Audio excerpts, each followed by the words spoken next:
Hi. So here we sit. It's Thursday night, Central Time. It's 10:30. We've had quite a day today. Stock market basically fell from the open about 350 points and closed on the lows of the day. Actually, at 10:30, the futures market has been open now for 5.5 hours already. It does trade almost 24 hours every day through the week, that is. And we were down 150, currently down 80 at 16,837 right now. When I made the call that I thought the stock market was ripe for a fall, it was at 17,350. And those who listened to me on a Sunday, I hope you're able to withstand the pain because the market basically rallied 200 points from there, which if you're actually speculating on it going down could have been problematic, to say the least. But if you stuck with it, you've been well rewarded because the market had dropped by 750 points almost over the last 2 days. Well, 3 days, counting Friday, which is what tonight is a part of officially. So a little background as to why I'm so convinced that the market is ridiculously overvalued. First, take a look at the chart. What you're looking at there is companies that IPO'd over the last 6 months. What percentage of those companies were not actually profitable?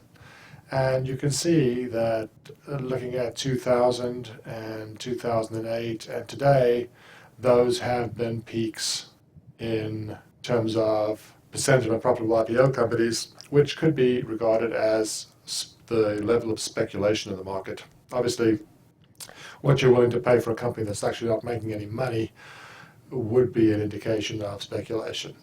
But as you can see, it does look as if the market is very optimistic. So that's one chart which would seem to indicate that prices might be, or the mood might be a little too optimistic.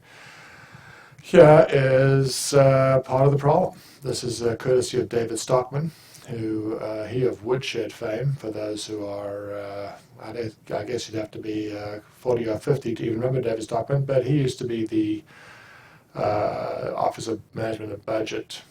I don't know what the term would have been, president or chairman, or anyway, he was in charge of it, and he's now a critical voice, one I highly recommend, by the way.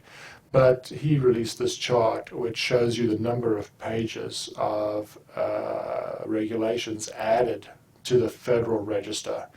And looking at this as it rises from in 1940 about 5,000 to today about 80,000, you would think that that is probably what it should be in terms of the number of pages in the Federal Register.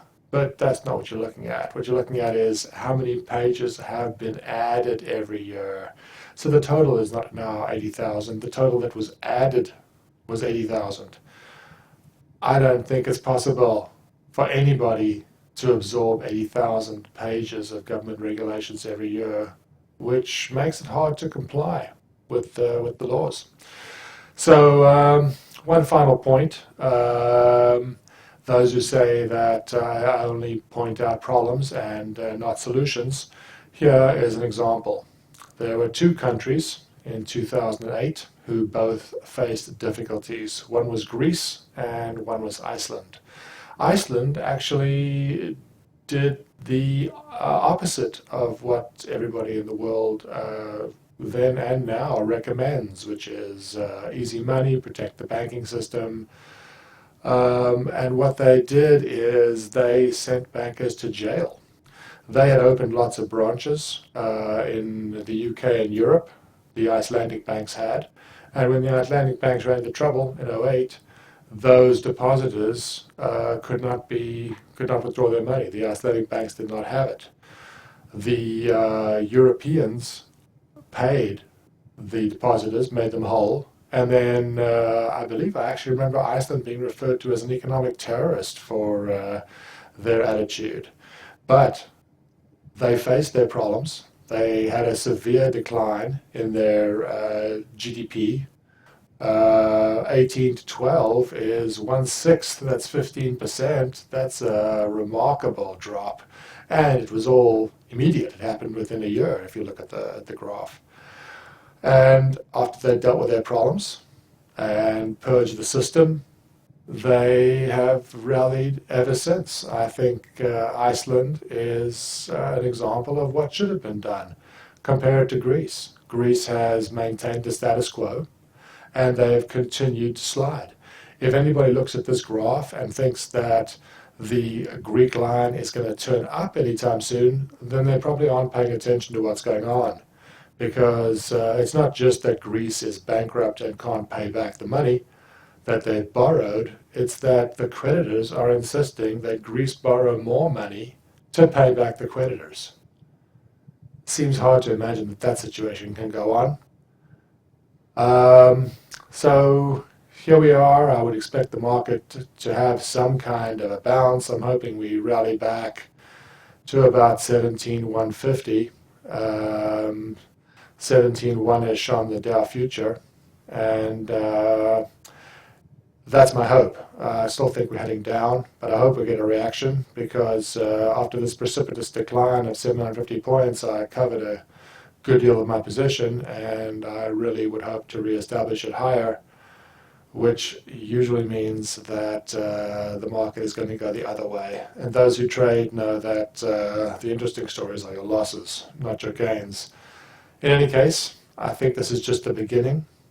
Keep in mind, the information I'm presenting here is not my opinion. These are facts. If anybody has facts that dispute these facts, I'll be happy to consider them. And if they are convincing, I will change my mind.